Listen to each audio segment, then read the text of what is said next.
So, Joe, we're going to go over what it takes to be closing high ticket. So, we're going to be doing it in separate parts. Now, in regards to the separate parts, they're not connected. So, it's not like I'm doing one, then the other, then the other, then the other. It's just the parts that I'm doing it in. So, there's no importance to that. Make sense? Okay. Yep. And the whole focus is just to give you the breakdown of everything so that you can start closing at high ticket, which is really not difficult. So, give me 1 second. Just closing this here. Boom.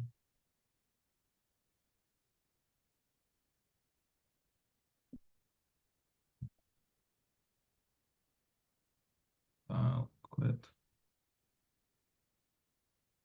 So let me know if you can see my screen in a few seconds.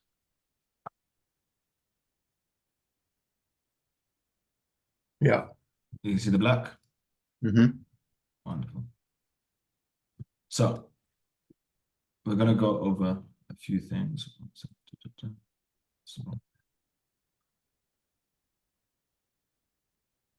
So things that you must note and you must understand. Now, this is actually the most important thing because this is where people fuck up the most, right? People in their insecurity, which is very normal because everyone has their own insecurities. The first thing that everyone always fucks up on is the desire to be liked. Have you ever found yourself trying to be liked and not cool? Trying to smile, laugh at their jokes, be a pleasant human being so people like you? All the time. This here, granted my spelling might be incorrect. This here, all this is going to do is hinder the close. This is going to mean that you don't close deals. Because when you try to be liked, you're doing multiple things. Firstly, you're trying to foresee what the other person wants to see in you. So you're not being you, right? And then the next thing after that, it makes negotiation much harder. Because if you spend an entire time being liked and being likable, it's going to be a little bit difficult to close a deal or to negotiate or to try to push it your way. Does that make sense? Yeah. And would you pay someone because you like them? No. So why are you trying to be liked? I don't know. To build trust.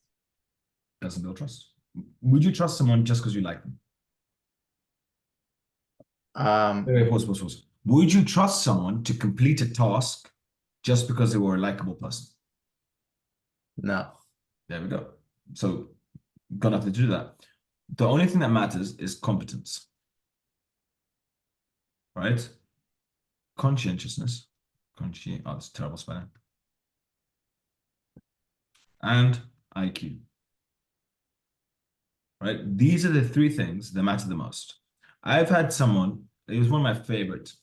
No, it's in the top 20, right? He said to me, he sent me a voice note. You are the worst person I've ever met. I really dislike you. Can I pay you via cryptocurrency? Right?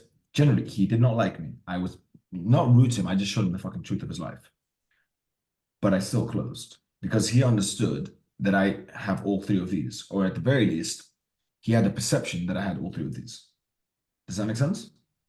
Yeah. What is conscientiousness? What does that mean? So conscientiousness is how willing you are to complete all your tasks. Honestly, entrepreneurs are typically not very conscientious. So someone who is hyper conscientious will have their entire week color coded, planned out, and will do everything in an OCD fashion. Okay. Does that make sense? Yeah. How are you supposed to convey that No. to? It's it's a nice way to say, I believe you're gonna get your job done because you care about business, Gotcha.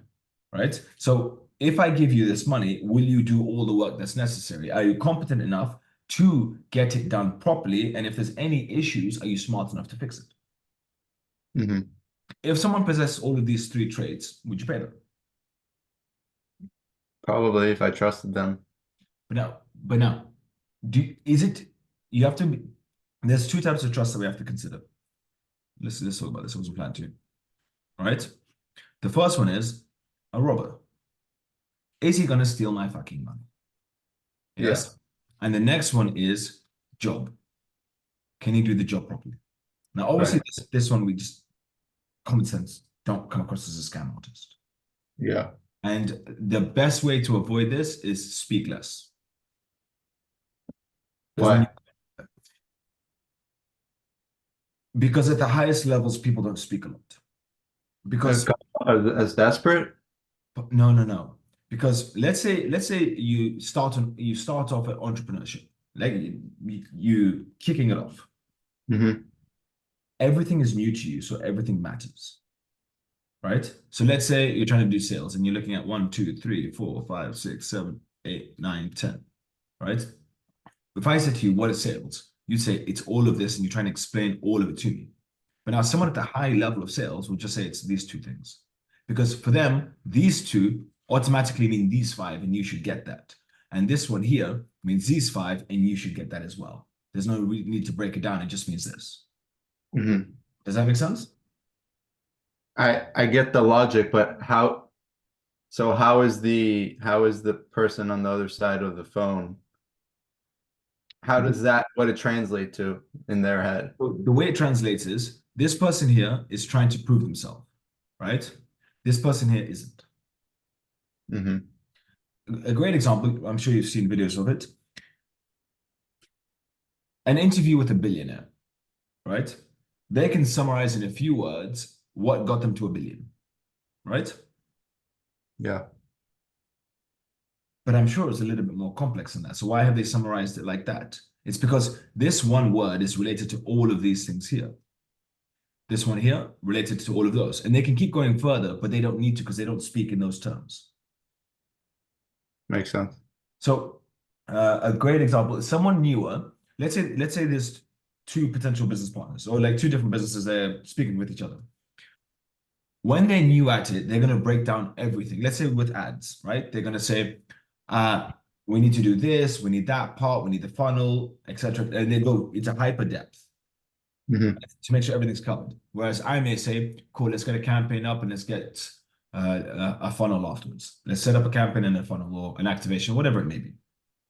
Right. Me saying those few words means a lot of things under, but those that I deal with know what that means. Hmm. Do you get my point? Yeah.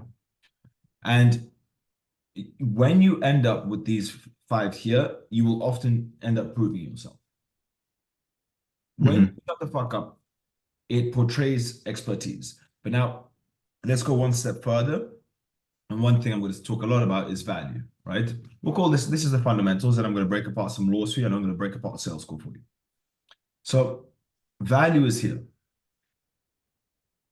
Often, uh, another problem that comes with this is the amount of words someone uses to say a fucking sentence. And often they justify the reasoning for their sentences. And for the way I put it, they justify their own existence. Right? Where what if you could summarize a paragraph into a sentence, there's an argument to be made upon you doing it correctly, you are an expert. Correct? Hmm. That's what you need to aim for. Okay. Because then every single word is value. Right? Everything packs a punch. Everything has a lot of meaning to it. Because let's say there's 100 points of meaning. If you divide it by 1,000 words versus 100 words, each word has one equal meaning and there's a strength to it. But if you've divided it amongst 1,000 words, the meaning is less per word. Right. So you need to focus, and this over here comes into IQ, right? So let's just go over this and then we can start breaking down some laws. So competence over here is, are you able to get the job done? But now that will be portrayed in how you articulate what you do, right? Hmm. Conscientiousness is typically the manner to which you hold yourself. Do you come across as someone who's serious or someone who's not?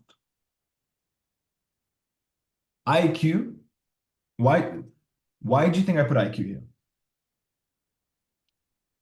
Because if you sound like a dumbass, no one's gonna buy from you. Yes, but you can also sound a lot smarter than what you are. Did you know that? I mean, in theory, yes. I just don't know how to do that. So with me, there was a time, I'm going to speak about, turn on my lights. There was a time that I noticed it over a period of 3 months where everybody started treating me differently. Like every single interaction that I had, people were treating me differently. And I was really fucking confused. And I was like, why the fuck is everyone being like, what is happening? Then for a long time, I was trying to break down what have I done that everyone just looks at me differently and speaks with me in a manner that I can't comprehend. And then I realized it was reading because it was at the time I started reading a book a day. So the amount of knowledge I was getting in my fucking brain was a joke. But now, more than the knowledge is how I articulated knowledge, right? So IQ is articulation and vocabulary.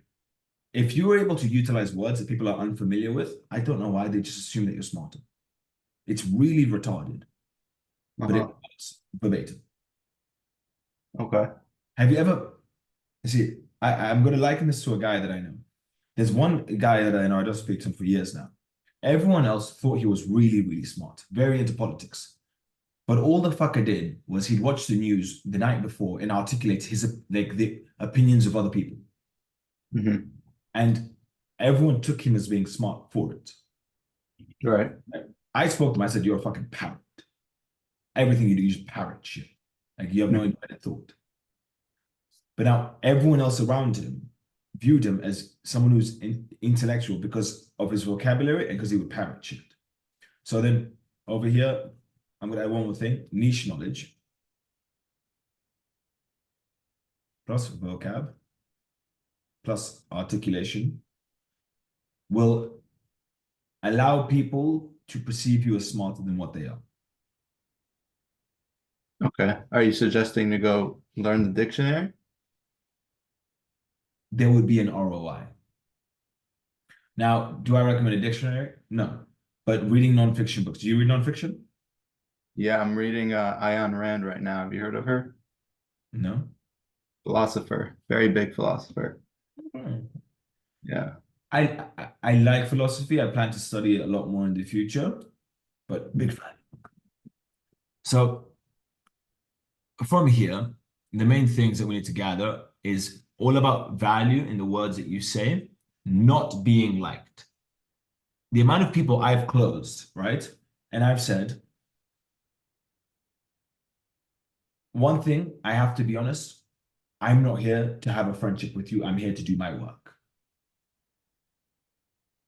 I had that in my sales for the longest time. Now, why do you think I did that? To show competence and conscientiousness. Yes, and to show them that I'm only here for one purpose. I have one focus. That's fucking it. I don't care about you. Not in a bad way. I'm just here to do my job. Is that okay? And then people then perceive it that, cool, this guy's not a fuck around.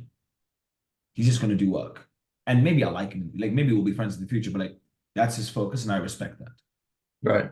Because while everyone has an innate desire to be liked, they also want their pain alleviated, which is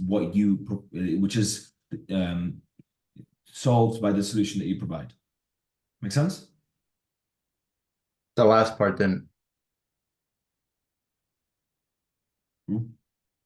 If I have, let's say I have two scratches in my life. One of them is the desire to be liked, and one of them is to get out of poverty. Which one's stronger? Get out of poverty.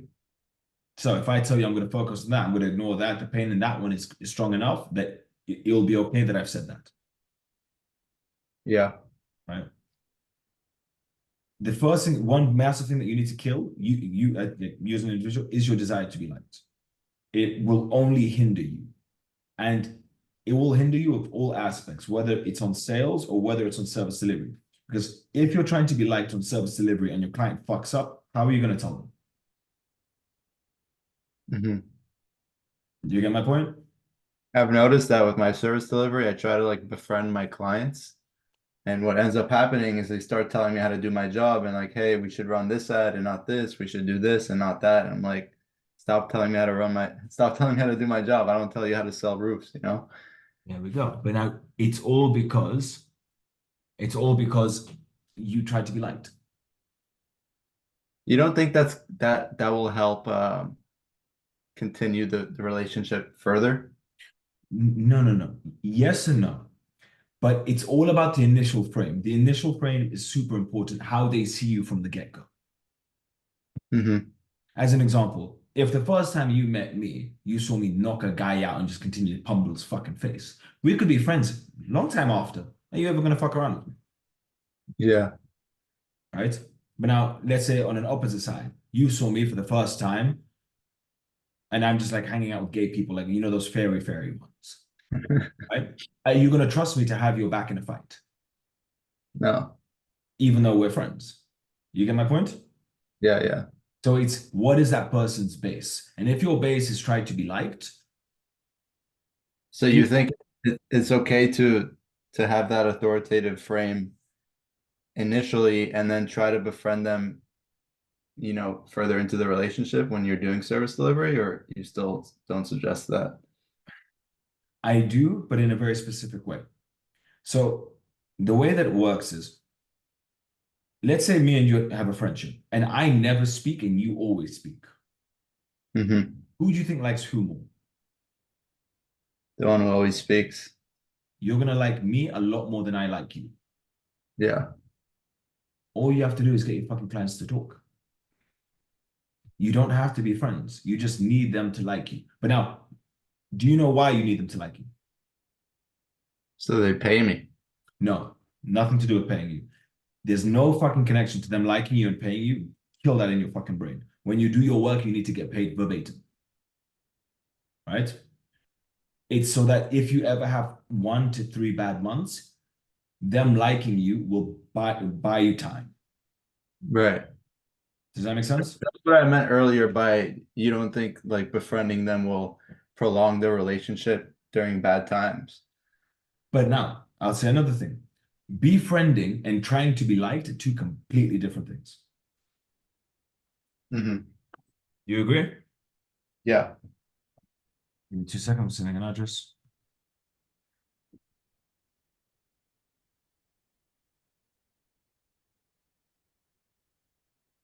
Tell me the difference When you between when being you're trying liked to and be befriending. when you're trying to be liked, you're changing something about yourself or your personality so the other person likes you. Whereas befriending is just building a connection with that person. There, yes. And it has to be genuine. You've heard the saying, nice guys finish last. Yeah. Do you know why? Because people assume they can be walked all over. No, nothing. Oh, you see it. You see it the completely wrong way. It's because a nice guy will adapt himself to fit whatever narrative the other person wants them to fit, and as such, are never truly themselves. And you can't trust a person like that. Hmm. Does that make sense? Now that you say it, yeah. So imagine there's a chick and there's a nice guy. She knows she can get him to do whatever the fuck she wants, and she can utilize him that way. But does she actually know who he is? And can she actually trust him on the basis that she doesn't know who he actually is? Can she No. trust I also feel like you have less respect for the person. Why would you respect a person that isn't even themselves Yeah. in order to be liked? It's also like it's a person that never draws the line, doesn't have boundaries. They'd become a woman if you asked.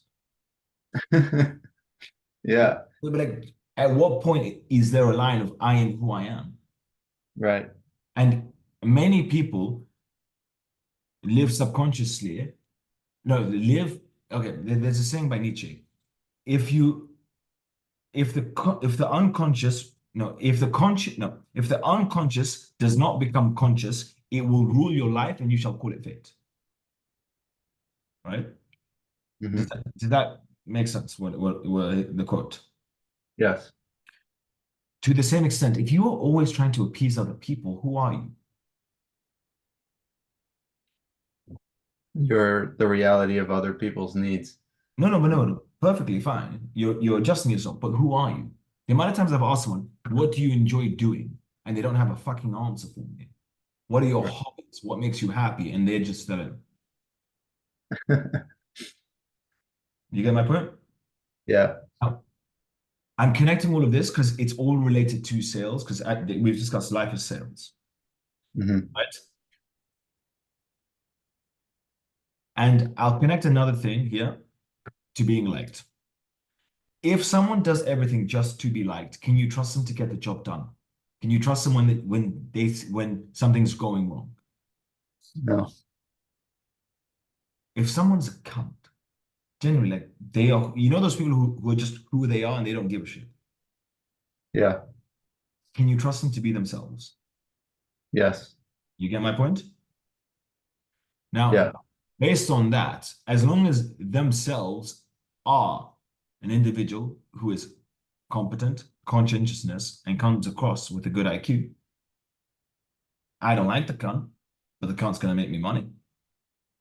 Hmm. Would you rather work with someone who'll make you less money, but you'll have a good time? And let's say this is in regards to your outreach, someone who's managing your ads. Or would you rather work with someone who's a cunt of a human being, doesn't like other humans, but he knows what the fuck he's doing and he's going to make you money? Which do you prefer? Right. Obviously, the second. Yeah. And in being liked, you can't focus on the right stuff. What do you mean? When you're trying to be liked, your focus comes into personality, right? Hmm. It has to be related to the close and to results. This is what it needs to be related to. Personality doesn't fucking matter. Now you know how I touched on the words of value. Yes? Hmm. Every word must be to portray that you will do your job. Every aspect of what you ask and what you speak is connected to the solution or to the pain that they are facing. Right. But when you waste time saying, how are you? Where are you from? Ha ha ha, sports this, sports that, how is that going to help you close? Where is the connection? You don't do that at all, even when you're starting the call, like, hey, how's it going? Where you're calling from? None of that. No. Why would I? Like Break the ice a little. I may make the occasional joke, but do you know how many times I've been on a call, the prospects made a bad joke that I didn't find funny, and I just I won't laugh because it's not funny. But everyone will naturally laugh because of the awkwardness, and in order to not make it awkward. But what they don't recognize is when you don't laugh at the person's shitty joke, now all of a sudden they're spiked. They start to Right. get nervous. And then who wins the frame? You.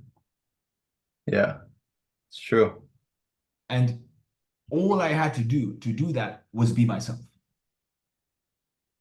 Hmm. You see? Yeah. So, oh God, You don't think there's merit to breaking the ice though a little? why?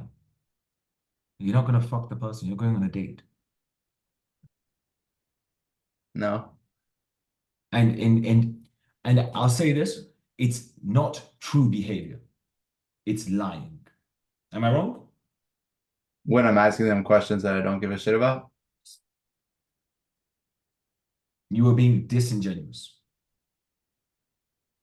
Now, this is the thing. My approach will naturally come across as more aggressive or more assertive or just more dislikable, but mine's honest. Yours isn't. Hmm. You get my point? Yeah.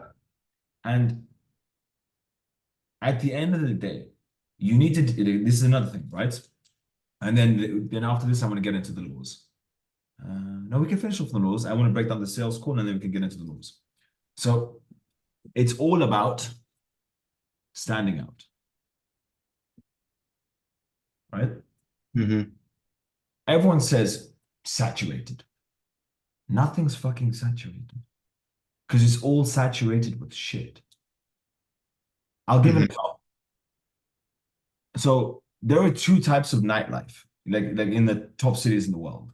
You get the civilian, like average Joe nightlife, and then you get like the hyper expensive super nightlife. Hmm. In the civilian, yeah, okay, good. In the civilian one, right? Let's say you'll get, and now I'm gonna use chicks as an example.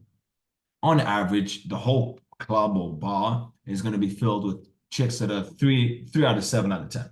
Do we agree? Yeah. Ratio, not gonna be too good, but maybe 50-50. And then there's gonna be an occasional 9 out of 10, right? Right. How much more attention will she get than these ones, A lot more. right? Now, let's then go into the top clubs. Like in London, it's called Mayfair, right? To give context, the ratio in these clubs in Mayfair, it's about 6 to 10 girls per guy. Really? Yes. And ugly girls aren't allowed in. Okay. Now, in some of them, they are, but literally, some of the clubs, and I'm not saying this like as though I have an opinion on it, I've been there. They get told, please leave the queue. And the queue is only women. There's no guys Mhm. there, right? Over there, right? That's when you have a problem when everyone's fucking like, cool, good luck standing out, Right. right? But in this case, the piece of the pie is massive, right? Mm. As an example, like I'm generalizing, they're all going to a club where guys in there all have fuck money or disposable cash. So the Mhm. outcome, it's worth it to an extent, right? But now the good thing with the fucking SMMA space is it's not fucking Mayfair, Right. right? It's full of, in any niche, 3 out of 7, right? And then all you have to do is stand out. How many people, as a percentage in the SMMA space, do you believe don't try to be liked? Don't try to be liked. Yeah. Less than 3%. So the second you don't try to be liked, you're different to every single fucking call they've ever hopped on. Right. And I believe, okay, cool. Let me finish because I don't want to ramble on about this too much, right? Let me finish off with this. Yes. Who is more likely to try to get people to like them? The person with 3 clients or the person with 300? Person with three. Why? Because they need it more. They're more desperate. And why would the person with 300 not? Because their day's not going to change much whether the guy says yes or no. And now I ask you, why are you trying to be like this? And then I'll add to that. And you've heard, what I assume you've heard, you need to become who you desire to be before you are that person. Yeah. So logic would dictate you need to act like 300 in order to get 300. Hmm. So then I ask you, why are you trying to be liked?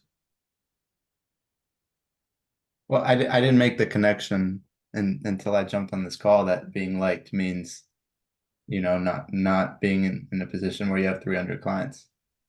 But, cool. So over here, what I've tried to do is solicit some cognitive dissonance. Do you know what that is? I've heard the term, but I don't know exactly what it means. So now I'm using it loosely, like I'm using it slightly incorrectly.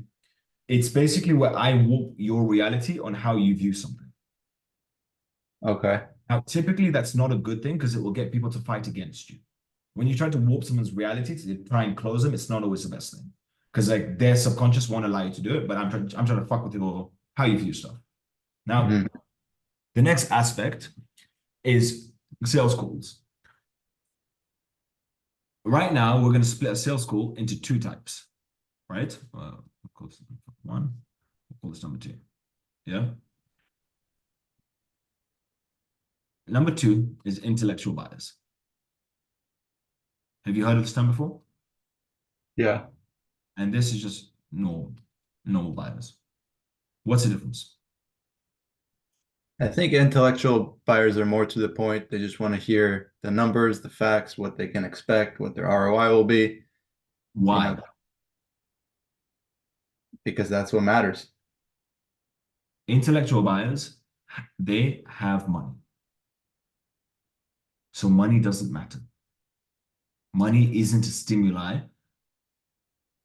Money doesn't stimulate them the same way it does for a normal buyer, because for a normal buyer, it means a lot. Hmm. As an example, let's imagine Kanye West won the lottery and he just won 1 million. Do you think he would give a shit? No. Do you think he would just find it cool that he won a lottery and the number's benign? Yeah. So how do you stand out to intellectual buyers? I'm going to break that down. So now we're doing the breakdown of a sales call. There's actually just there's one change that you have to do. Okay. One big change and then a few smaller changes. Because, okay, if you don't know this, you're going to be intimidated by intellectual buyers when it goes well. Like people don't recognize that. So I'll break this down just a bit further. An intellectual buyer, let's say, as a benign figure, because it's case by case, let's say they're making 250,000 per year net. Hmm. And you come to them and you say, oh, I cost 24,000 per year. Do you think they're going to be emotionally fucked in the brain when you quote them? When you give them a quote, right? No. And now compare that over here to someone who's making 60,000 a year and you've told them, I cost 24,000. You see the difference? Yeah. So that's why it's an intellectual buy, because it just needs to make sense. As long as it makes sense, they don't give a shit. They'll say, cool, let's go. Because they have money to burn. Money doesn't matter to them because after a certain point of life, everything else is just like random shit you buy. Yeah. You either buy random shit for the sake of having random shit, or you buy things to make more money to buy random shit. Hmm. Make sense? Yep. So now we're gonna focus on number one first, and then we'll do number two, because you're gonna bump into a lot more people here. So, yeah, there are 4 points to a sales call. This here is positive rapport. This here is negative rapport. This here is presentation. This here is negotiation. Over here, you close, but the close doesn't matter. Have you ever heard that? No. The close is the least important part of a sales call because it's not something you can control. Okay. You can control all the variables that dictate the close, but you cannot control the close itself, because that would imply that you can force people to take money out of their accounts. Hmm. So the close is the least important part of it. It will either happen or it won't happen. But it's over here. And we're going to go into the 25 laws. That's going to fuck your brain. You're lucky this is recorded. So first part is positive rapport. Over here, this is the discovery section. Every single thing.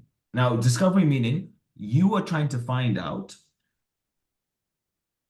all the metrics that the client can give you. What is their closing rate? What are their margins? How long they've been in the business? What were their targets? What did they do last year? What did they do this year? How were they doing getting their leads? What from the leads that they get, which ones close? Based on that, which one's easiest to close? Which one's hardest to close? It's all related to the results that they get. You need to have all the maths figured out, Hmm. right? The next point here is negative rapport. Now, granted, one thing, positive rapport has nothing to do with being positive. You get that, right? Yeah. It's just like general questions. Negative rapport. What do you think negative rapport is? Asking them about all the things they don't like. No, making them feel like shit. Again, About their situation based on what they told you. no, everything's their fault. And you blame them and make them feel like absolute shit. Now, again, similar to the last point, what I'm about to say sounds bad, but I'm going to explain why it's not. So negative rapport, let's imagine you are in your current situation. I need you to understand it. I need you to admit to me. It's not me telling you. You have to admit it to me that you are the reason you have not succeeded. You are the reason you don't have lead gen. You are the reason you are not closing. You are the reason for all of it. Why do you need to do that? Because if it's connected to outside stimuli, they can control it. But once they come to recognize that it is themselves, they need a solution. Now, you need to do it for the sake of your client. Let's imagine you're in a bad position. If I don't get you to recognize the depth of how bad it is and how it's not going to change, You may be stuck there. Hmm. So it is my obligation to get you out of that position, even if it means making you feel bad. Have you ever heard that saying? No, it's not saying, it's a term, which is your real friends are the ones who tell you the truth when you're fucking up. Right. So the intention behind it is to get them to a mental position where they're ready to make a change and they're ready to make a decision. No, you see, that's a good way to say it. The whole point is connected to it's our drivers, right? It's human drivers. All of our drivers, we have two drivers that decide everything, like this in the brain.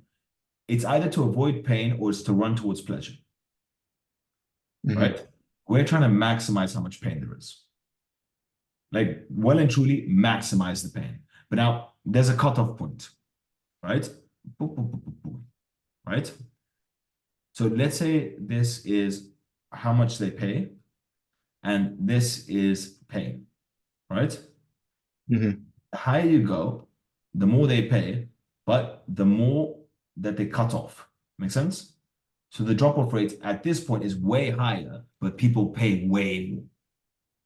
Right. Because the second you're in pain, your body will try and find a solution. It's fuck everything else, right?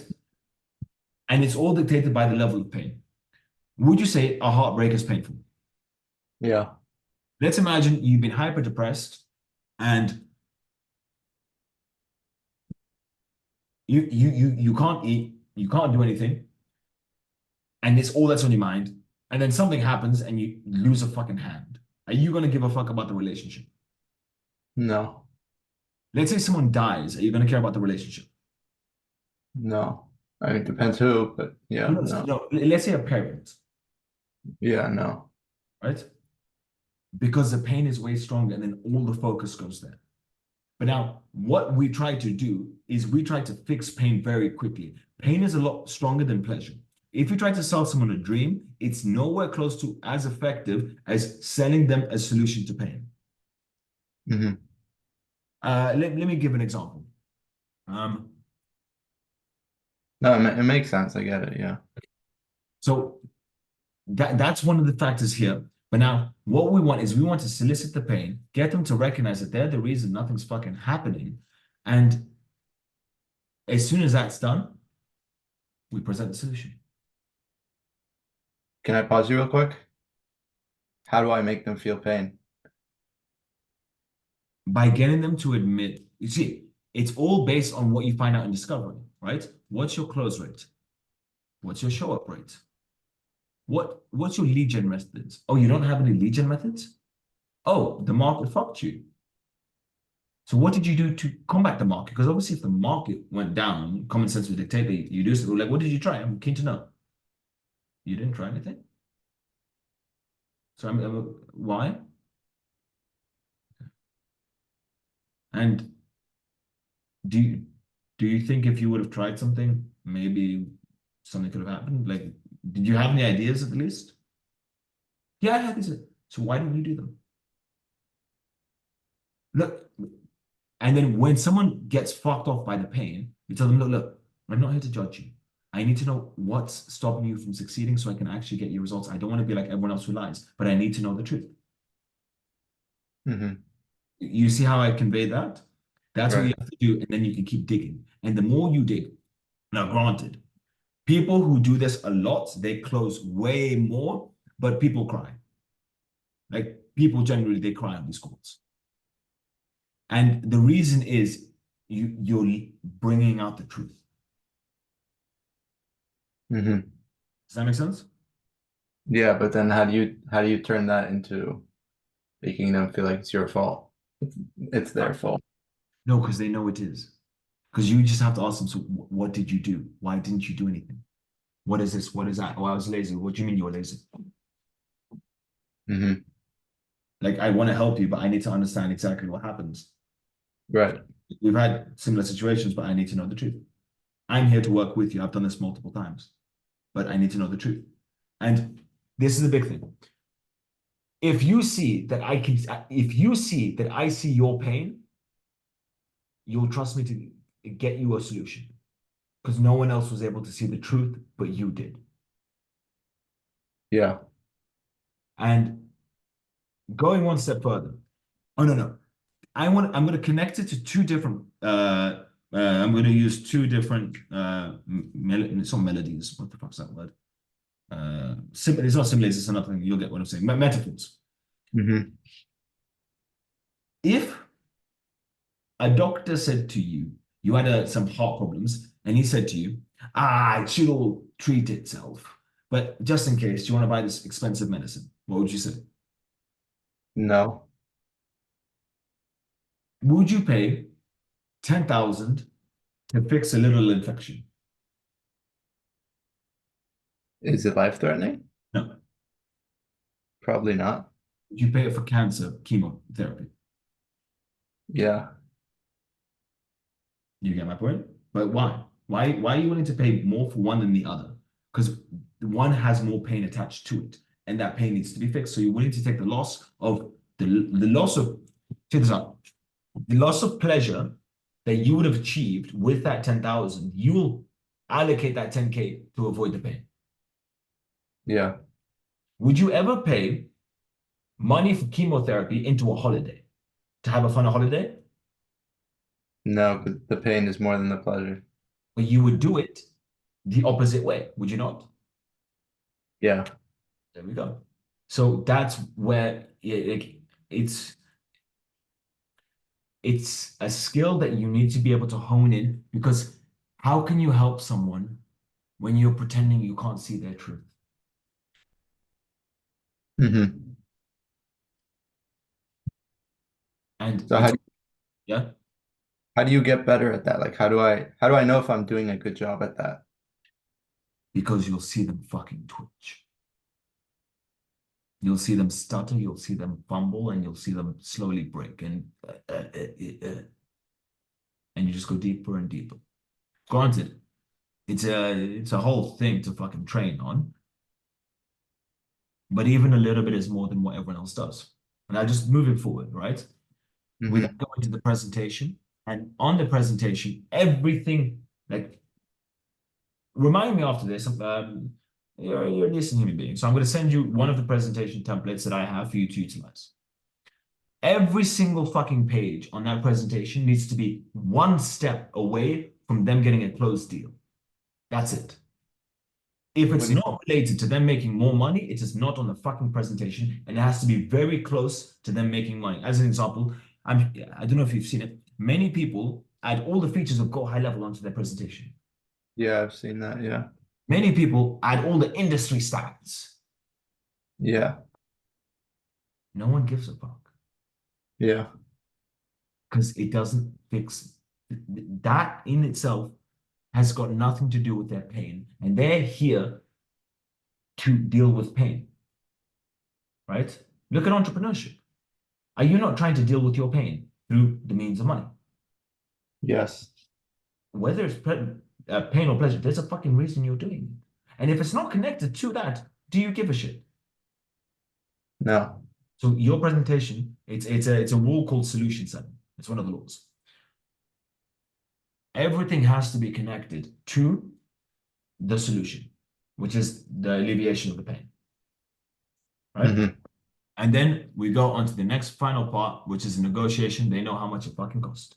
Now, one side note to say, if anyone ever says that they've got a business partner or they won't make a decision on this call, they're going to need another call, they need time to think about it, you never show them the pricing. Never. How do I usually they say it after I give the price. No, no, no, no, no. On the basis you've been able to get that out of them beforehand, right? But now, one thing that you can simply ask in the beginning to know whether or not to show them the pricing, you just tell them, look, I'm curious. Or even before you show them the pricing, you can do it either in the beginning or you can do it just before negotiation. If you're happy with the pricing, is this something that you're ready to move forward with today, next week, the month after? But you do it in that order. Today, next week, the month after. What are we looking at? The second they say, I need time, like, cool, take your time. I want to show my pricing. Like, I need to see the pricing. No, you don't. Because it's not about how much money it's going to cost, because I know that it makes sense. I've structured it so it makes sense. I'm going to take parts of your margins. I'm not going to take all of them. So that part makes sense. I need you to have confidence that I know what I'm doing and you're comfortable moving forward. And then we can hop onto a call and discuss the pricing. But I Hmm. want you to feel confident. And you said you need time, so I'm happy to give you time, but then I'm not going to show you my pricing. You explained it to them. And was that not a rational explanation? Yeah, you just explicitly say it like I'm not telling you. Yes. Yes. You need to be strong because you won't close them on a second call. Or the likelihood is really low, right?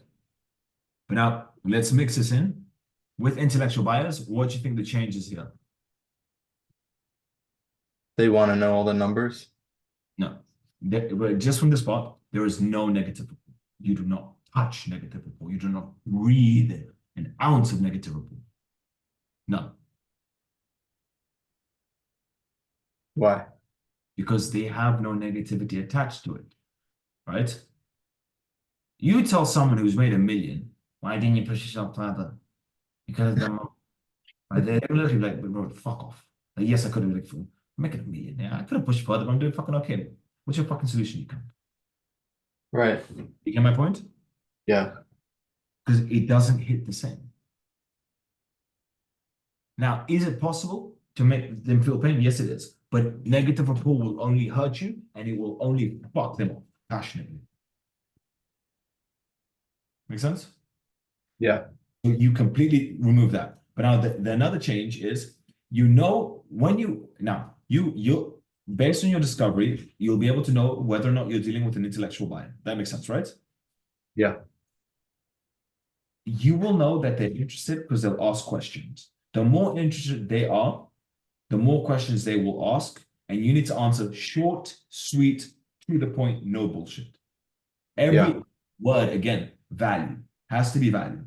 Now, the reason that they are going to ask all the questions is because this is the box. They see your solution here, right? And they want to know, is every cross crossed? What about this? What about that?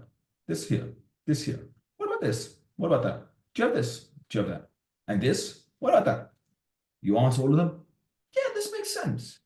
I can see why this works. Happy to move forward. Here's my money. Let's get started. So the short and sweet and every word being valued, that has to be you only do that with intellectual buyers, No, not with no. the You you buyer? you need like you don't have a choice. Like in both cases, yes, do that because it really helps with framing. But when it comes to intellectual bias, you have no fucking choice. Hmm. Does that make sense? Yeah. So those are the main things. But now, what I'd like to do, because I've given a lot of information into your brain, I would like your brain to pause for a second because I'm about to fuck it. So let's take a 5 minute rest and then we can carry on. Is that okay? Yeah, cool. How are you finding everything so far? It's good. Yeah. It's definitely cognitive dissonance, like you said. So far, worth it? I think so. I want to try it out. You got me itching to implement it. Okay, let me just get a glass of water and then we carry on. Yeah? Sounds good.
Are we ready?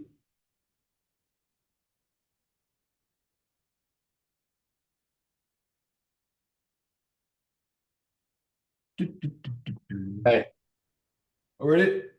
yep. Okay. Due to the fact that we're spending the last half an hour on service delivery, good luck with what I'm about to share. Thank you. So I'm getting my phone because there's 25 fucking laws I'm about to bust out.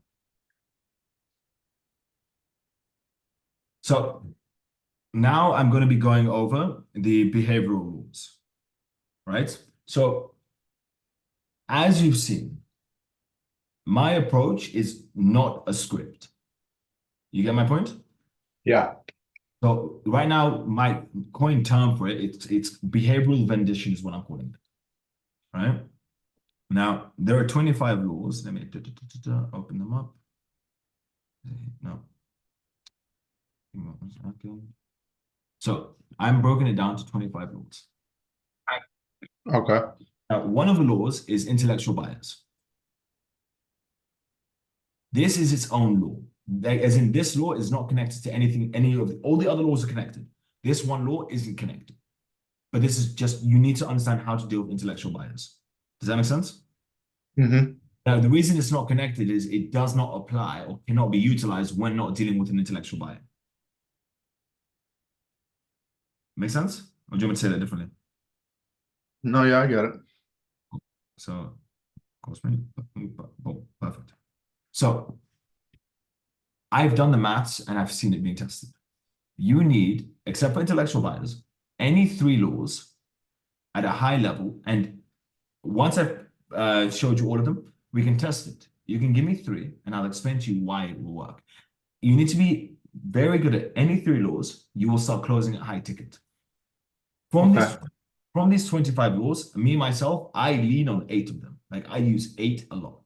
The rest of them, I can do all of them, but I don't utilize them a lot. Okay. And so the first law is convo versus checklist. This is the understanding that Do you mind starting with the ones that you like to use? Like the 8 that you like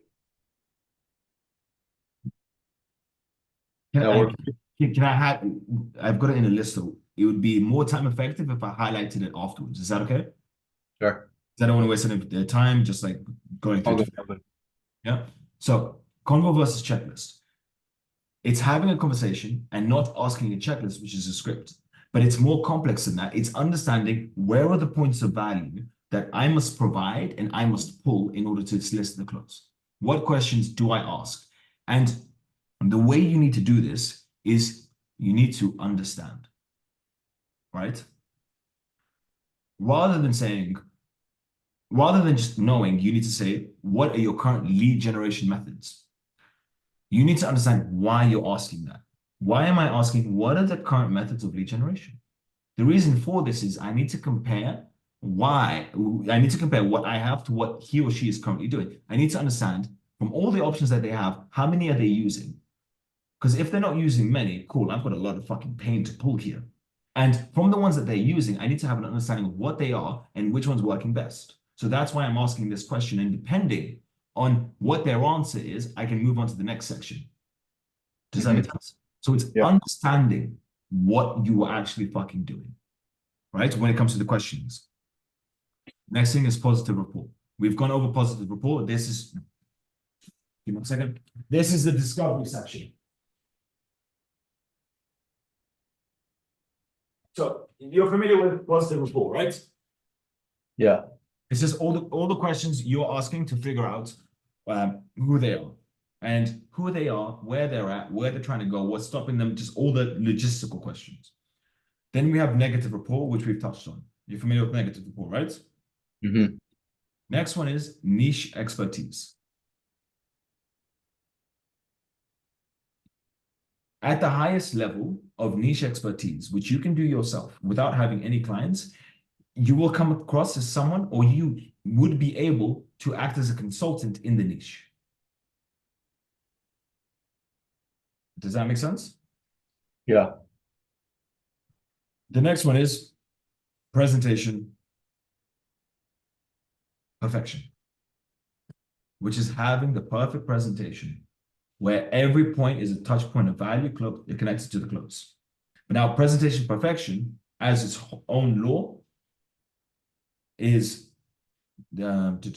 presentation perfection as its own law is utilized throughout the whole call, where utterance of value, everything is connected to the close. The way you present yourself, in the way that you present what you do and your questions are all done perfectly. Does that make sense? Yeah. Next one is closely related. Some of these are closely related. Solution selling, right? You don't discuss anything except the fucking solution. Cool, you can say hi and all this type of stuff. But every opinion you have, every question you have, and again, it comes to the understanding of what you are doing, is connected to the solution. And another thing, which is very important that people don't recognize, you are not selling a service, you are selling a solution. Does that make sense? Because no one gives a fuck about the service, they care about the solution. Obviously, the service matters because it needs to logically make sense on how you get there. And they need to know that you're not destroying their brand name, doing some bullshit that will get them results in the short term. Right. But it's focusing on the fact that everyone here is to alleviate pain, or it's either for pain or pleasure, right? And that's the solution that you need to be focused on. Next one is, I'm not gonna put all the fancy names, but tonality. Okay, let me put the front. Tantalizing. Tonality is key. How you utilize your tonality, the speeds of which you talk, and when you really calm things down. If you're able to really understand the power of tonality, it will change the entire call because now people actually listen. A great way to orchestrate this is, it's all about public opinion. The person who is likely to win the debate in the view of the public is the individual who has great tonality, great storytelling ability, able to captivate people. When your tonality is dog shit, people go to bed as you try to explain your service. Tonality is a very big one, right? Negotiation neurosis. Now, people think this is simple. Negotiate. People don't know what the fuck negotiation is, right? There are, I don't have it top of mind, but there are 8 factors that you need to consider when negotiating. I'm going to give you a few right now, just so you can understand where I'm coming from. You have to be doing the maths, and the maths is in another law, but the maths needs to be done so you can figure out what is the highest point you can charge, what is the lowest point you can charge. Because at this point here, it doesn't make sense for you to charge any higher because they wouldn't pay that. At this point here, it's a devaluation of your service. You won't close that. And people, like, you wouldn't do that and people wouldn't trust you if you were too cheap. So this is your points here. But now, where do you negotiate? And how can you negotiate? As an example, I have 33 offers, right? And this is specific for SMMA. I have 33 separate offers, each different, all related to the close, but structured in different manners. How can you adjust the negotiation to work with your client? What aspect is getting you not to close, and how can you make it more tangible or make the solution that you are trying to sell more tangible to them? Right? And how can you negotiate accordingly? Now, as an example, if the person has a trust issue, do you break apart the pricing where it's part in the beginning, part after, then the rest after, just to build trust because they've been burnt before? Yes. No, but it's knowing when you should and when you should in a negotiation. Because you shouldn't offer that just for people to trust you. You should only ever offer that when there's a trust issue, because now you've logically handled their issue. You don't believe I will deliver? Let's do one. And then I want to get payment for the rest of them. Because now you've recognized in the negotiation, that specific point was the reason that you did not close. Right. You get where I'm coming? Yeah. Right? So negotiation is a very big one, right? Next one, objection. Obstacles. Objections are your best friends. And I really hate the fact that it's been called objections. And the reason for it, if I know all of your objections, I can address every single one. If there is one that I don't know about, I can't close you. Hmm. Because unless it's addressed, there's a problem. I can't locate the problem. I can't offer a solution. Now, once you recognize that objections are your fucking best friends, genuinely your best friends, once you recognize that, you'll be handling objections. And then all of a sudden, the person says, yeah, cool, let's get started. And then you're going to be in shock about what? I thought you had massive issues. Objections is just questions, it's queries. What about this? What about that? I'm worried about this. I'm worried about that. Hmm. Right? If you're going into an extreme surgery, you're going to have some questions. Correct? Right. To an extent, those questions are objections to the surgery. Right? Yeah. Exact same premise.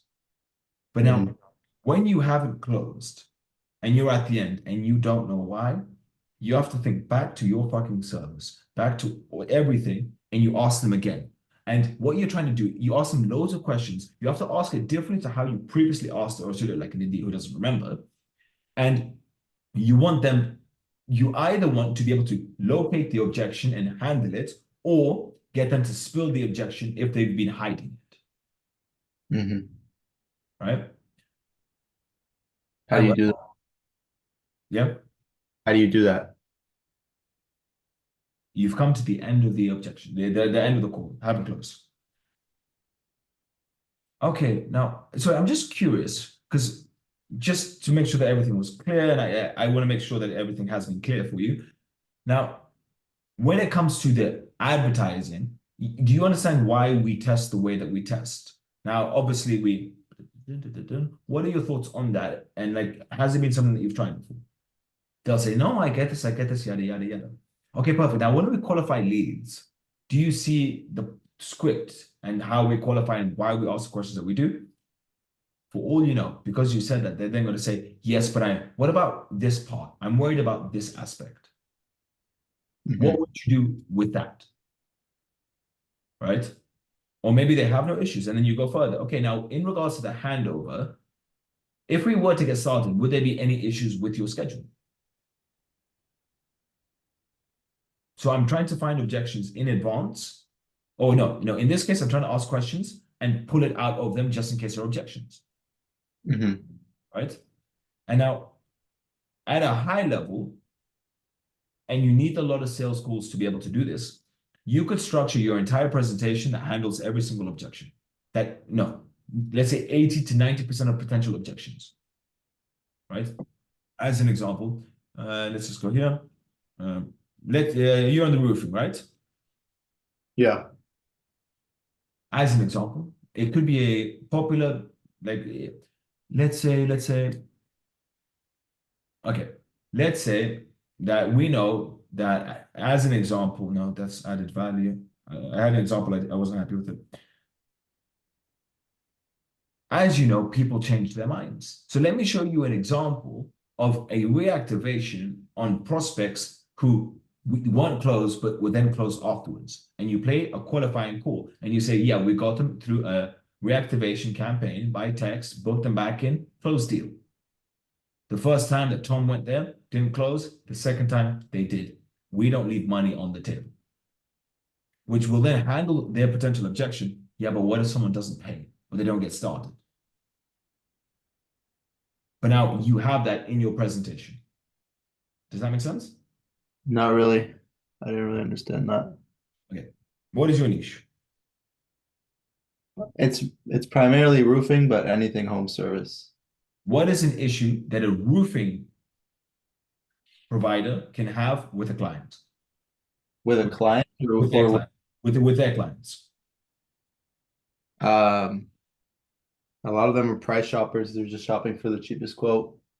Perfect. So what you do is on the presentation, you make sure that you have an example of a call recording where the focus is to make sure that they're financially qualified. I see. And now the prospect that you're speaking to knows that cool, that's not going to be an issue when it comes to these leads that they send me because they have this strenuous method to qualify people when it comes to pricing. Gotcha. What so in this case, he or she won't ask you that because you've already answered the question for them. Hmm. Make sense? Yeah. Cool. Let's go to the next one. We've discussed fuck me, fuck you, yes? No. I thought we discussed it last time. Did we not? On If you our, on our first call. We didn't? remind me, maybe we did, and you called it something else. So fuck me, fuck you is the whole premise that if I'm trying to close you and you give me a counter, I need to fuck you. Right? I need to fuck you. I need something back for you to see that I'm a businessman. I don't remember speaking about that. No.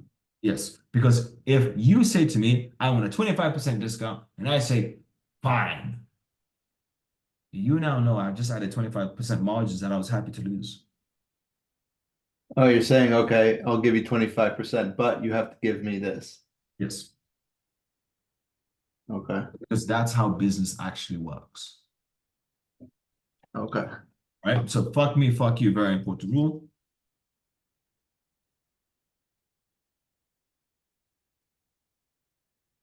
Common sense, right? What is it? What does that say? Victorious? Yeah, fair enough. Except for my dyslexia, it does make sense. Uh, Victorious vocabulary. The greater your vocabulary, the higher chance of closing because they'll see you as someone a lot smarter than what they are. It is very, very fucking rare that you will say a word that someone doesn't know and they'll say, oh, what does that mean? Because Right. they will come across as stupid. Right. Now, me myself, when I don't know a word, I love asking that, what's that word? That's super fucking cool. I don't know it. I get excited. But the average person wouldn't want to do that because they would be worried on how that portrays them, Hmm. right? At the low end version, it's making sure you don't say, we have really great qualifying. It is so great that our greatest and using great a lot. That is Yeah. someone with really bad fucking vocab. Right. And it sounds terrible. It doesn't sound competent. All they had to do was change great, wonderful, luxury, whatever fucking words they want.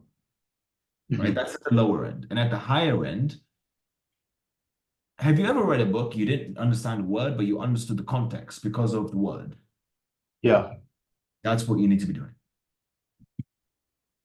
Where they're not lost in what you say, because they're able to pick up what you mean, but now you come across as someone with a lot more knowledge, and because of that, people associate knowledge with intelligence, which is incorrect, but that's how they view it, which will in fact allow you to, it increases the likelihood of the close.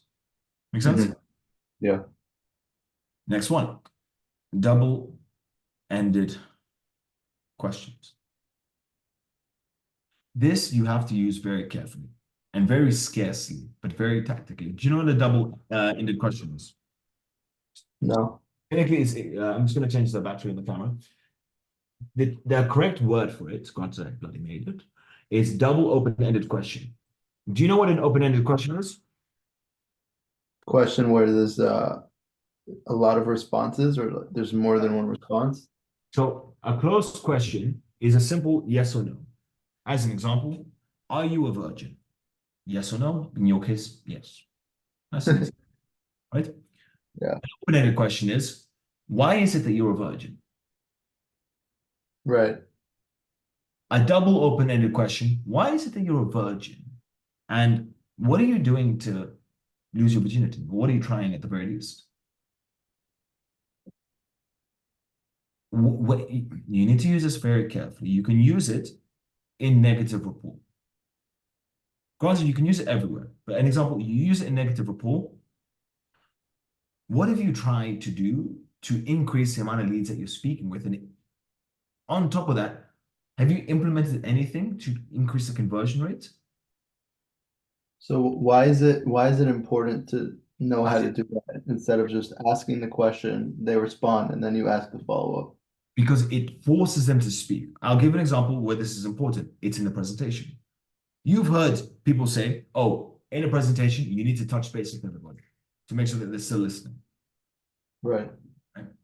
Rather than saying, oh, does that make sense? Is that all clear? You see why this works? Where people say yes, yes, yes, yes. Have you ever tried something similar to, no, let me think. What part of your processes would you say are similar to this? And if we were to implement something like this, do you see an increase in the results that you get? Are they Mhm. now forced to give me a logical answer? Yeah. And are they forced to interact with what I've just shown them? Yeah. That's where it's powerful. Right. I've had that a lot where I give my presentation and then I'm just like, did you get all that? They're like, yeah. And I'm like, okay, well, what do I do now? What do I say now? You see how simply asking the right question, right? Or a double-ended question, it makes the biggest difference. And now on top of that, let's say socially, if you lived socially and just asked everyone double-ended questions, do you know how many friends you'd have? Why? Because you just spark a lot of conversation. Because it comes across as though you give a shit. Mm, Joe, what was your favorite part of Paris? And if I ever went, what would you recommend that I do? right. You see, even the fucking Zoom's agreeing with me too, right? Because now I'm curious. I want to know. I'm interacting with who you are as an individual, rather than saying, "Did you like Paris? What was your favorite part about Paris? And what would you recommend for someone like me? I've never been there before. Is there a good chance you're about to give me a fucking speech? Yeah. Is that going to increase how much you like me? Yeah. Do that fucking socially, wildfire. Next one, boom, boom, boom, boom, boom. Killing killers. Killing killers, you will hop onto sales calls with absolute assholes who come in and they say, don't waste my time. I've done this 100 times and show me your presentation and your pricing and I'll make a decision. Have you ever spoken to someone like that? Plenty of times. Yeah. 60 to 80% of people bitch out and say, okay. Loads stumble.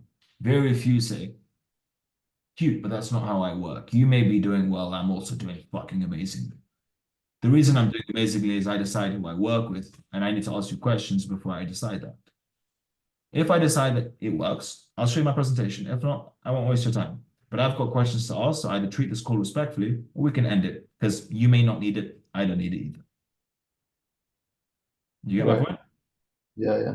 Again, the fucking Zoom giving me thumbs up, right? It's very rare that you're going to need it, but very useful because it allows you to control the frame. Yeah. And it's also like when you do that, it's so rare for them to hear someone who fights back that they're like, hold on, I better listen to what this guy has to say.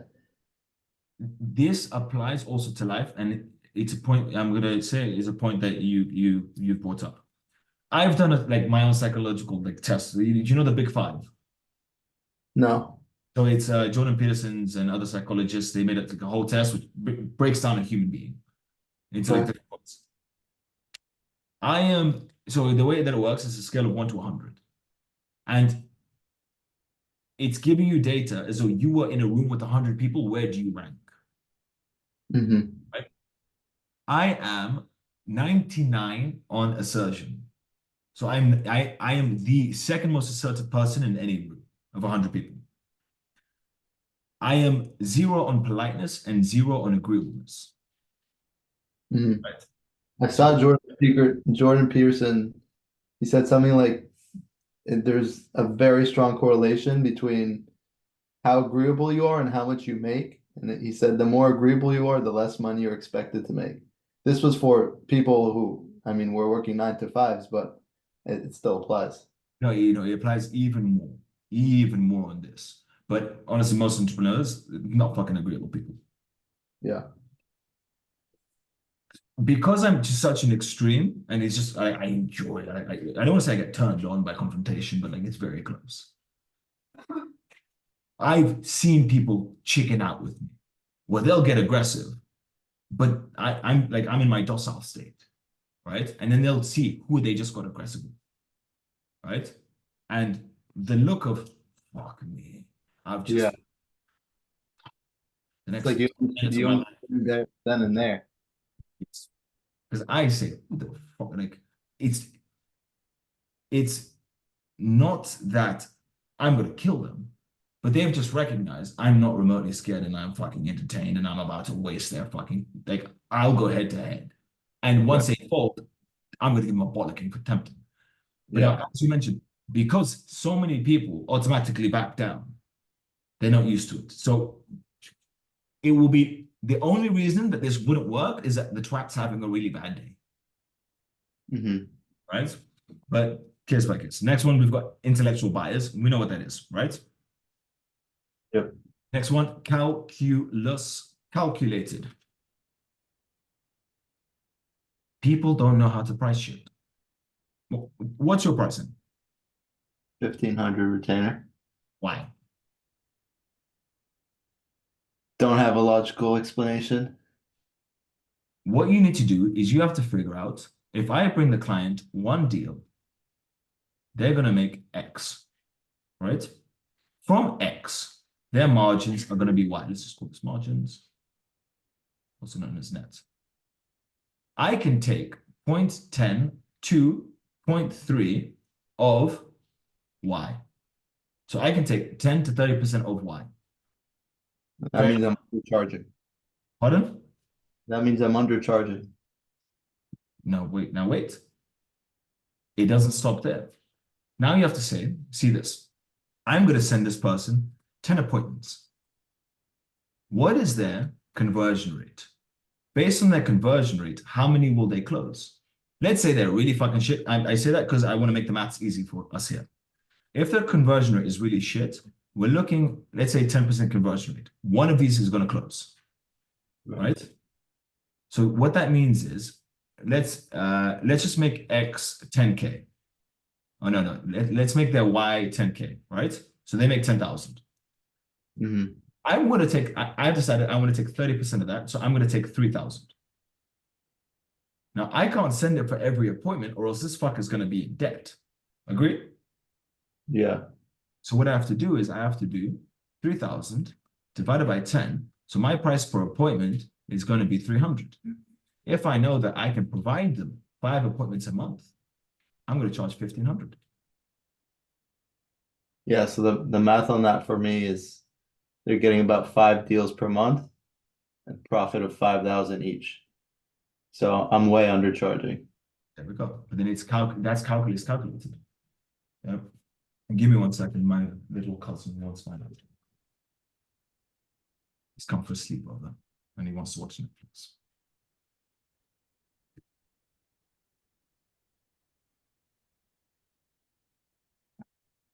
No porn like last time.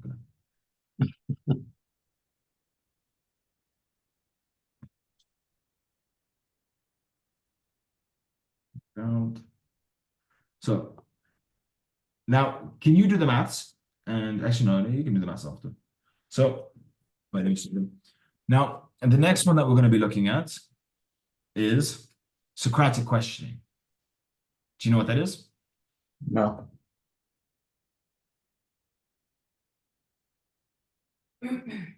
I have got people, let's say, okay, I'm an honest guy. I've got Christians to doubt their religion because of Socratic questioning. Socratic questioning, fundamentally, it's why, but it's a good why. I'm curious. So let's imagine you're a Christian. Are you Christian? No. Okay. Let's imagine that you're Christian. I'm going to say, oh, that's super cool. What type of Christian are you? You're going to tell me. And I'm going to say, how does that work? Oh, really? And what does that mean? And how does that work? Why is that there? Wow. And I'm going to go deeper and deeper and deeper into your thoughts, into your reasoning, into your rationale. Hmm. I'll know what parts of the religion already don't make sense. And I'm going to guide it to there. And I'm going to get you to start contradicting yourself the whole time. And granted, I've done this for shits and giggles, right? The whole time, they genuinely thought that they were about to convert me. They were super excited. By the end of the call, or no, sorry, by the end of the discussions, do you know what all of them answered me? You just have to believe. Right. Because it got to the point where where it no longer made sense to them. Now, I didn't question anything. All I did was ask them, without them recognizing it, to question themselves. Right. Because they're just going deeper and deeper and deeper into thought. So critical questioning is pulling out information from somebody to the point where they contradict themselves. Make sense? Mm-hmm. Can you give me an example of how you could use this? Or is it too difficult to do right now? You can, I mean, you can use it in discovery to get more information out of them, but you can also use it to for the negative report part. There we go. Yeah. And it's very powerful. And all you're trying to do is you're just trying to figure out, who is this person? I want to know more. Why do you like it? Boom. And you go deeper and deeper and deeper and deeper. Right? That's the kind of questioning. Honestly, it's a little bit of a difficult one. Like, as far as laws go, that one's a solid challenge. It comes from Socrates. Next one is power plays. Okay. We can get through this. Next one is power plays, and that is simply, it's connected to the next one. Actually, no. Framing. These two here are pretty much how you hold yourself in a call. Right? Now, I will ask you to turn on your camera. So I'm going to, because I want you to, I'll use myself as an example. Right? When a prospect is speaking, I don't move. I don't show anything. I stay very still. I don't give anything away. I'm listening. Strong frame, strong hold. That's what they have to judge for me. Now, when I speak, now, Grant, it's connected to many things. As an example, tonality is very key when it comes to framing. How I move my hands is connected to framing. How I answer your questions is connected to framing.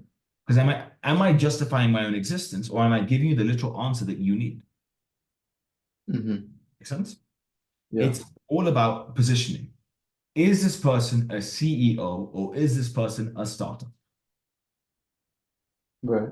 And that comes across in how you frame yourself, how you hold yourself, but it's connected to image, control, like vocabulary, and word control. And tonality. Yes. Next one is mind mirroring. These final ones I'm going to summarize because we have to do the service delivery as well, right? You know what mirroring is? Do I know what? Mirroring is. Copying behavior or copying a person. The traditional type of mirroring is you will say a sentence and then I will say the last two words with very controlled tonality. Give me any sentence. Ask me any question. How was your day today? My day today? Yeah. Yeah? Is it my day today? Yeah.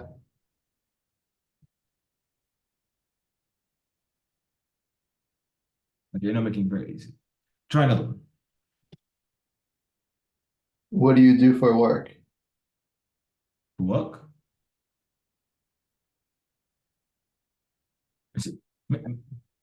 It may not work on you right now.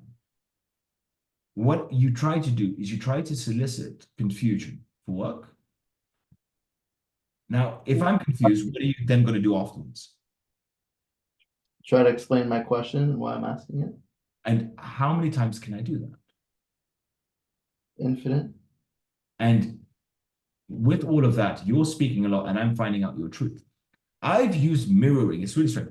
When I first found out about mirroring, I used it, like I needed to test it. So I used it on a vegan. And my whole goal was to make him not a vegan using mirroring. And I got him to explain to me that chicken eggs are okay for vegans. What? So my whole goal, I don't know the whole rules behind vegetarian and vegan and what the difference No, no, is. vegans are not allowed to fucking eat chicken eggs. They're not. Yes. But I wanted him to say that. So I mirrored him and directed his thoughts. Now, granted, it wasn't a question. It was a long time ago. It would have been something along the lines of I was trying to get him to explain what veganism was.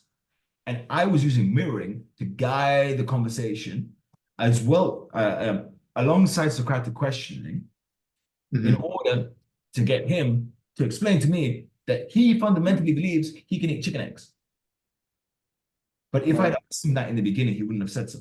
But now when he and okay, another one point which is very important to understand, if I tell you you need something versus you telling me that you need something, there's a whole different power to it. Right. As an example, if I tell you don't jump, right? That may okay. No, I've got a much better example. Have you ever given someone relationship advice? Yeah. 95% of people will never listen to any advice, no matter how rational it is, until they themselves have come to that conclusion. Yep. So honestly, never give anyone advice. It's fucking useless when it comes to relationships. But using mirroring and Socratic questioning, if you're able to get the other person to tell you what you want to tell them, do you need to convince them? No. So it's connected to that. But now another way to utilize mirroring is one example. I hopped into a sales school, right? And this guy was from Detroit.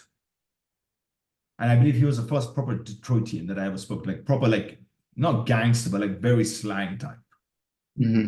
right? My British accent left me very quickly. Now, I'm not saying that I changed my accent. I didn't, but I thought like this, yes, bruv, yeah, oh, bud, we're Yeah. gonna, you get my point? Yeah. And granted, it's not these exact words I use. I was listening to what he was saying, and I was just like giving it back to him, but I was also matching him on the energy. Yeah, I get that. So I was mirroring him, so he did not see a difference, and he saw a likeness to me. Hmm. And all I needed to do was add that, and then sprinkle on top competence. I'm a very liked individual, right? Yeah. So that's another way to mirror. Very useful when it comes to cold calling, because how you speak to an elderly lady versus an intellectual buyer is two fucking different things. Right. You're trying to convince them to get onto a sales call with you, Hmm. right? That's what I wanted to ask you earlier is about when it comes down to the fundamentals of not trying to be likable. Does that apply to women too? Because I've had a lot of times where I spoke to the husband and then he's like, okay, I want you to speak to my wife. And then I was like, mentally, I'm like, I should approach this differently because she's a woman. Yeah, you should, of course. What? Of course. Okay. But it depends what type of woman is she. Because not all men fit into one bucket, and not all women fit into a bucket, but they're completely different fucking buckets. Yeah. Of course, you speak to them differently. Now, obviously, it depends. Like me, myself, I would just flirt with her. But obviously, if our husband's there, I can't fucking do that. Right? Unless he's a cuck and he wants to watch. I just try to be charming, but I don't know if that's like the right Charming, approach. no. Charming's very good, but you have to recognize charm must be played at 100%. You can't half-ass it. It has to be 100%. Yeah. Right? Moving on to last few. Uh, Handling threesomes. This is a very high level sales. This is handling two different prospects on the same call. From the same company? No, on the same call, different companies.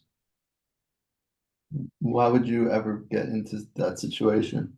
Because your calendar is so fully booked. I've trained people who've ended up having triple book calendars. Really? Yes.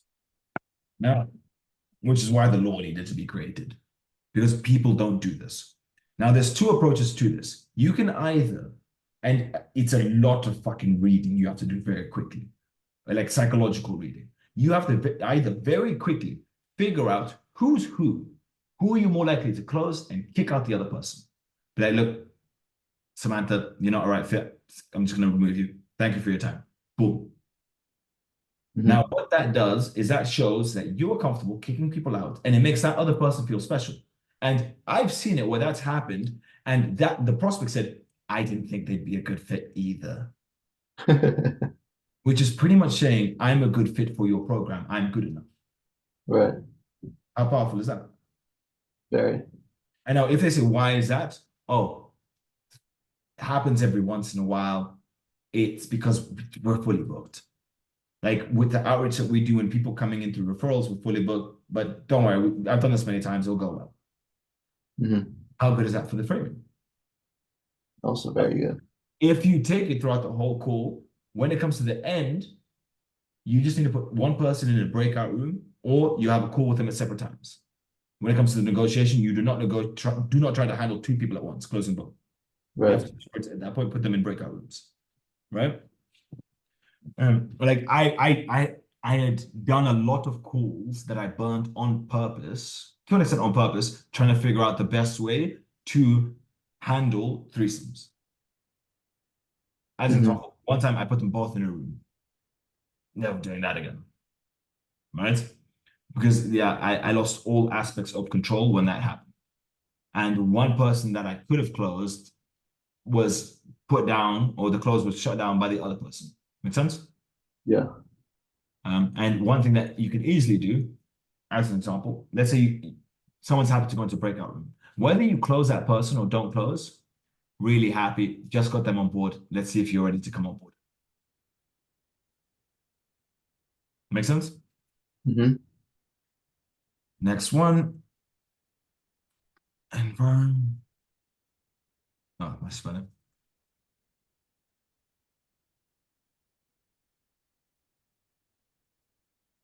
Environmental analysis is, do they live in a squabble? How do they hold themselves? What is their framing like? What are their words? It's just hyper analysis, like external. Right. Makes sense? Do I have to go further? No. Oh, let's do it.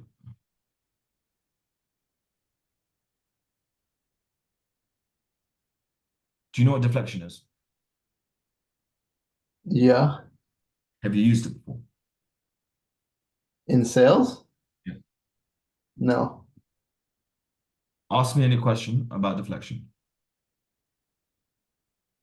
What do you mean ask you any question? Ask me a question about deflection. I don't understand. What do you mean? I'm going to try to do it right now.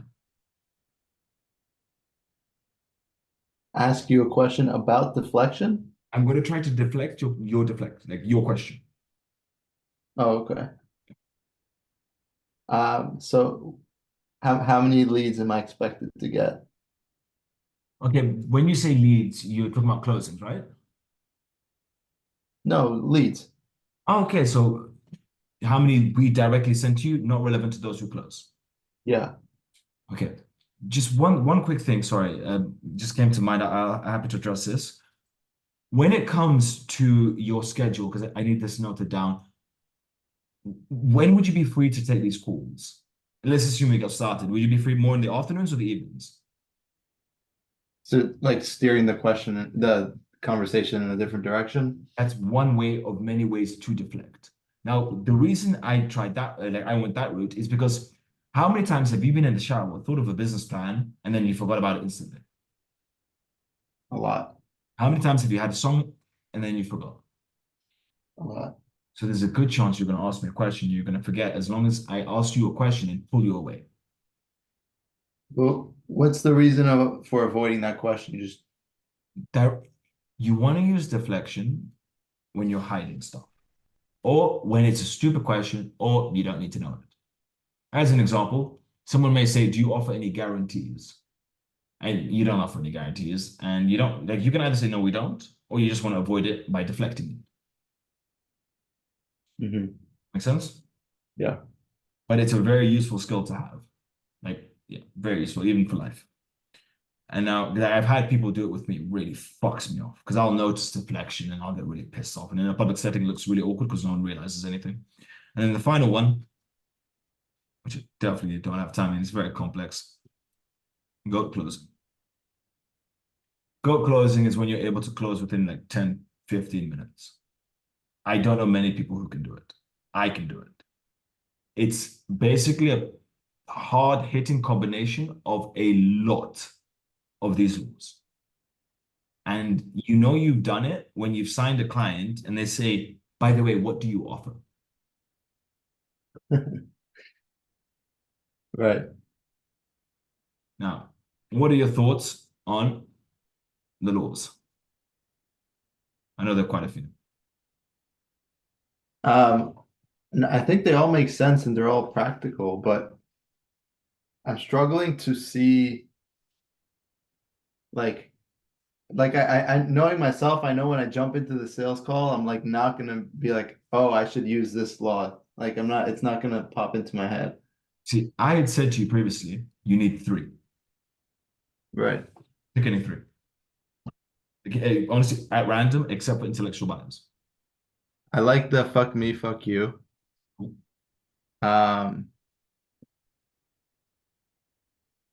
Well, let me read through these. No, it doesn't have to be ones that you like. I just want to show you that you can use any three. Oh, okay. So let's go tonality and killing killers.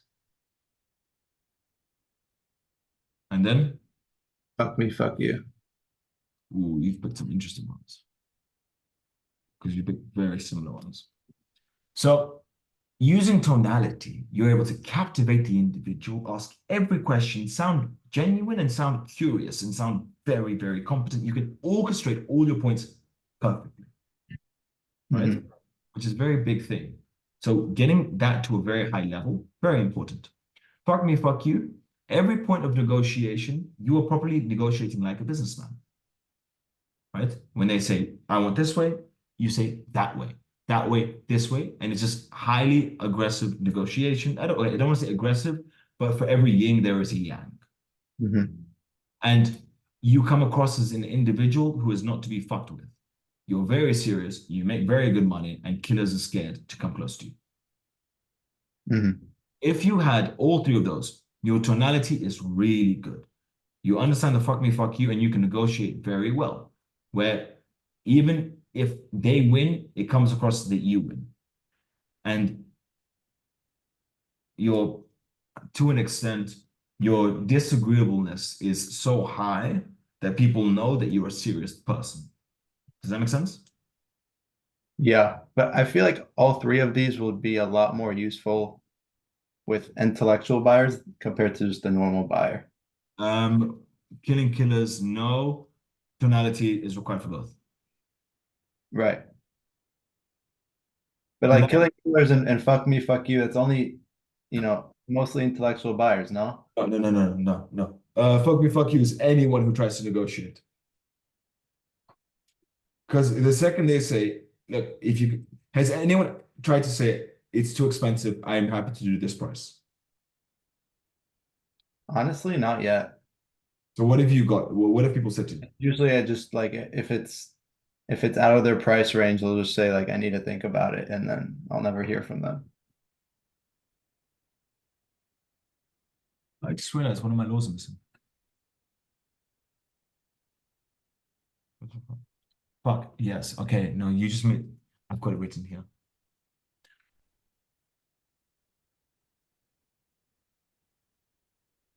Biodata. You are not allowed to let anyone leave a sales call until they hang up. What that means is you need to be okay with the fact that they will be so pissed off they won't hop onto another sales call with anyone else in your space for the next 3 months. You're basically saying no chance there's going to be a second sales call. No chance. How many of your second sales calls, or how many proposed second sales calls have actually happened, and how many have closed? Very few. Do you think there's a chance you may have closed if you had some of these laws in place and you didn't let them leave the call? Yeah. I've had a lot of people that were interested. They said, let me think about it. And then by the time I reach out, even if it's a day later, they've already gone so cold that it's like, it's just near impossible So why did you let them leave? because I don't know how to make them not to.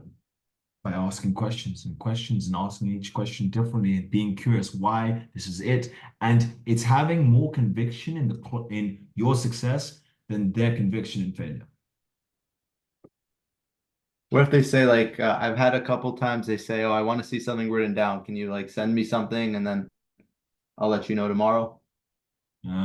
Just say, look, do you have if that specific wording that you have selected, I would say, oh yeah, give me one sec. Do you have a few minutes right now? Just one sec. Is that okay? Yeah. I'll get it up and we can check it out together. It'll take 2 minutes. Then I get it up, check it out, showing them on the call. Any questions? I can address them right now. Let's get it done now. Okay. By the way, I've been doing phone calls, not Zoom calls.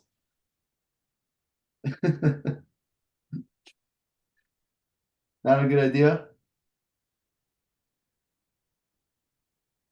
Well done for getting clients. I'm very proud of you. One funny enough, you don't need your camera on for sales calls. For many people, it hurts them. No, it's not. That's not the reason I don't do it. The reason I don't do it is because these contractors, Yeah. they're not tech savvy. They don't. Half of them don't even know what Zoom is. Let alone do they like have the time to like sit at their desk and sit in front of a camera, you know? But when you're able to show them presentations with examples of the works that you've done, it makes a massive difference. Like done properly, it makes a difference to the close rate. Mm-hmm. Yeah. But now look, It's about the screen sharing more than the camera. yeah, because you need to like go over the presentation. Okay.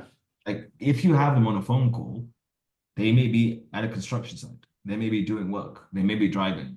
You don't have all their attention. Yeah. Is it easy to pull pain off someone? Granted, in your niche, there's not a lot of pain because you've got some proper intellectual buyers there. Is it easy to pull pain over a Zoom call or a phone call? Zoom. Yeah. Now, look, that's everything for this one. Let me just pause the recording. Is that okay? Yeah.